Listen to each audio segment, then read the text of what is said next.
Engineer Umar Farooq, आप पहले भी जॉइंट सेक्रेटरी के पद पे रह चुके हैं। आखिर ऐसी क्या चीजें बाकी रह गई जो आप करना चाहते हैं सेक्रेटरी बनकर? पिछले 5 साल उसमें हमने बहुत बोल्ड स्टेप लिए हैं, बहुत बोल्ड काम किए हैं जो अंजुमन के इतिहास में आज तक कभी नहीं हुए। जब अंजुमन में हम लोग गए थे तो मात्र 22 बच्चों के साथ अंजुमन हमको मिला था। बॉयज और गर्ल्स जो हैं उनके लिए 2019 तक भी एक सेपरेट नहीं कॉमन टॉयलेट होता था, वॉशरूम। जब रीट की भर्तियां निकली थी, अंजुमन एकमात्र उदयपुर की एक संस्था थी जिसने अंजुमन कंपटीशन क्लासेस चलवाई, वो हमारी एजुकेशन कमेटी के जेर तहत ही था। तो इतनी बड़ी तादाद की अगर कोई क़यादत करता है, इतनी बड़ी तादाद और कम्युनिटी को अगर कोई रिप्रेजेंट करता है तो वो अंजुमन तालीमुल इस्लाम करता है। अगर मान लो उस हिसाब से अगर आप अपने कामों को अंजाम देते हैं जी, एक रेवोल्यूशन आएगा। बेशक मैं तो चाहता हूं अंजुमन एक इदारा नहीं रहे बल्कि इनकलाब बने। और जिम्मेदारी मिल जाती है, जी, सिक्योरिटी की जिम्मेदारी मिल जाती है, कैसे अपनी जिम्मेदारी को निभाएंगे या क्या रोड मैप है? कि 10th की हमारी अगर आरबीएससी की नहीं होती है स्थायी मान्यता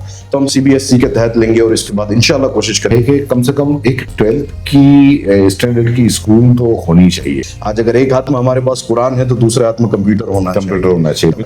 मगर अगर हम कुव्वत रखते हैं, हम कैपेबिलिटी रखते हैं, हम सोर्सेज रखते हैं, हम नियत रखते हैं तो हमको चाहिए कि हम जमीनी स्तर पर काम करें और जो चीजें नहीं हुई उनको करके दिखाएं। तो आपका भी कोई पैनल है? आजकल पैनल नहीं, मैं प्रेफर नहीं करता साहब। 302 वोटर हैं कि ये इतिहास में पहली मर्तबा आपको मौका मिला बहुत अच्छी क़यादत को चुनने का। आप उनको चुने जो वाकई आपको लगता है कि आपको रिप्रेजेंट कर पाएंगे। बैतुल माल फंड जो है वो 20 सालों से चलता है और तकरीबन 450 परिवारों का वो भरण पोषण कर रहे हैं। आज तक ये बात पोशीदा रही हुई कहीं भी किसी के भी साथ। बिल्कुल, हमारे बच्चों को हम गवर्नमेंट सेक्टर में भेजे जितने ज्यादा से ज्यादा कर सके। मीडिया और आईटी सेल इसलिए जरूरी है कि अंजुमन कभी अपना पहलू खुल के सामने रख ही नहीं पाया। अगर वाकई जमीन अलॉट हो जाती है तो नो डाउट है कि हम उस पर कार्य करेंगे। फंड की मुसलमानों के पास कोई कमी नहीं है। मैंने अंदर की कमजोरियां भी देखी है, मैंने बाहर के चैलेंजेस भी देखे हैं। तो इस बार मेरे पास तजुर्बा भी है, इस बार मेरे पास नीयत भी है, इस बार मेरे पास रोड मैप भी है, इस बार मेरे पास एजेंडा भी है।